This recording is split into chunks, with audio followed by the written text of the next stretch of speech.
Now, to follow up on what I was just talking about, how else would have happened had we not seen anything over here and the floor was all fine like that? Well, the home inspector, the actual home inspector, he should have found that dry rot right there, shouldn't he have? When he did his home inspection before we bought the house. And also the termite inspector. You know, a termite inspector, usually they go around looking for termite activity, and then they usually find dry rot areas around the house, and then they make a list of it and point all that. He didn't catch it either. Now, what would have happened had they have just caught it right there? They could have probed a little bit, realized, hey, you know what, this is going deeper than we thought. Let's get underneath the house, because maybe they thought this whole floor over here was fine. Let's get underneath the house. Then they would have found out that there was no access underneath here, because I had to cut the access over here. Then they would have found there was no access over to there. Then they would have had to have cut that, or they would have told the homeowner, hey, there's no access there, we need to get underneath here to see what's going on with this step. Because had they have done something like that, then they would have gotten into this area, they would have seen a big, huge surprise, wouldn't they have? So the reason why I'm explaining this is too, you know, when you get a homeowner's inspection, you have to have a licensed person to do that, which means they have to have insurance. Same thing with a licensed termite inspector who comes out here to do an inspection. They have to have insurance too. And so now my question is, okay, if they missed something like that, who's responsible? Who's responsible? Their insurance should cover some sort of liability, as well as the homeowner, the home inspector who's doing the home inspection for the realtor. He's got to have some sort of insurance. The realtor's got to have some sort of insurance. So who's going to pay for this? We don't know just yet. We're hoping that the previous owner's going to, but there's also other avenues we can look at. We can look at all those different things, the closing, the small claims court, the regular court, and do all that before actually hiring an attorney and trying to figure all this stuff out. That's going to be thousands of dollars just for an attorney or something. So look at all the different avenues you have first. Think about it and check that stuff out. I'm going to check and find out about home inspections. If somebody who's licensed, what sort of insurance do they have if they miss something? I mean, he sure did miss that, didn't he? And I saw that. I thought there might have been something there, because I looked up these steps and I looked at them and I thought, hey, something's going on with these steps. And I saw all kinds of, you know, checked marks on the front of that. And I thought, okay, when the homeowner, when the home inspection gets done, that inspector will find it. If he doesn't find it, the termite inspector will find it. Well, neither one of them. We got clean inspection reports, which just kind of amazed me on a 17-year-old house. And now this. So what recourses do we have? We're going to check into it and find out. And I encourage you to do the same. Hey, the beauty of watching my videos is I'm not going to show you stuff that I think, I'm not going to show this or that. I'm going to wait and then I'll explain what I'm doing and this, that, and the other thing. I'm going to get right in there, get my hands dirty, admit if I make a mistake, how are we going to fix certain things, how are we going to come through different things. That's what you get when you watch my videos. You see all kinds of stuff that maybe other people aren't going to explain to you in detail. And yes, I go into detail. If that's something you don't like, my videos probably are not for you, because I try to do everything I can to make... Oh, look at him. What's he eating down there?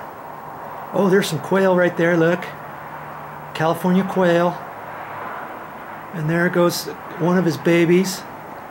And we've got a family. There goes one. We've got a family of them that we've seen since they were babies, and it might have been 2 different families. There's one of the babies that's starting to grow up. They were so small, and we counted, oh shoot, how many did we count? About over 20 little babies, and there was 4 adults, so there might be 2 different packs in there, but they can have as many as, oh, at least 15 babies, maybe more. Hey little guy, what are you doing? I don't mind. I like squirrels, I like birds, we like hummers, we like it all. We had a woodpecker yesterday, and he was out here. He wasn't eating that stuff, he was eating the suet. Where is that suet? Oh, it's over here. Right there. He was pecking at that stuff. They love that stuff. And the squirrel jumps up on that thing and reaches over there and gets that. And he does that on the other one too, but we don't mind. We don't mind. But back to my videos. Hey, I'm gonna give you as much information on my videos as I can. I enjoy doing it. I don't do it for my purpose, you know. Once I do something, that's done and over. But if I make videos, then you can see from my mistakes, or you can see how I'm going to fix certain things. You can see, hey, what's Joe doing now? And you can also see that when I title a video, maybe I give you more than what you're expecting. You never know. I always say, hey, you might want to watch this video. You never know what I'm going to say next. And that's true, because once my thought process goes on, I'm going to add certain things, and I try to add tips and tricks along the way, or certain tips and techniques that I do or that I don't do, that you can learn that way too. Okay, so all that stuff kind of goes in play when I make my videos. I love making the videos for you, and I'm glad you're a subscriber. If you're not a subscriber, subscribe to me anytime. I've got so many. I think I have right now 2,658 videos or something, and I'm getting ready to put a lot more videos up. In fact, I've been stockpiling my videos. I have 2 outside drives. One is a terabit. I think it's a terabit. I think that's what you call it. That's full of videos, unedited videos, and I got a third of another terabit or 1.3 terabit outside drive. It's a little flat. It's a little rectangular flat thing that you plug in, and I'm loading all my stuff on that. I don't want to load that on my actual computer, because then it slows my actual laptop down, so I put it on an outside drive. Then I know where all my video stuff is, and then I go from there and edit it using another program before I put it up on YouTube. Okay, then I can delete certain things on my video clips to gain more storage on my outside drives, and just save the edited videos that I do. I don't need all the other stuff that I've cut out, right? And I can do that. So I've got lots of stuff, and that's before working on this series here. And I've got 4 or 5 SIM cards that are still empty, that I'm gonna add, that I can still do. Oh, there's a couple of other birds right there that I can still do, and I'm gonna be filling those up with this whole entire project. So hey, I don't stop. Whenever I have something that needs to be done in the house, I whip out my video camera. I mean, this is a nice house we moved into, but I'm always doing things inside, and I got a whole list on my phone that I've put down under notes, and I'm gonna end up checking those things out later. You know, this is my first and foremost, but I'm talking now, and I'm trying to scroll through my stuff. See, here's my entire list of things that I still need to do inside the house, all the way to there.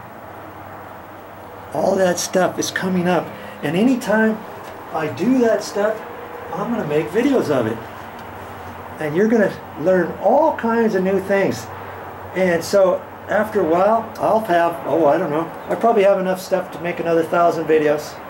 2,658 right now, and all the other stuff that's coming up. So when you watch this video, check and see how many videos I have. I don't know exactly where you do that, but you should see many more than 2,658, because that's going to be just the stuff that I have now, which I have not uploaded for quite some time now. Okay, so once I get done with this project and do all the projects inside the house, you know, in between that, I'm going to need to start uploading things to my YouTube channel. And I enjoy doing that. I just haven't done it for a while. But that doesn't stop me from making videos for you.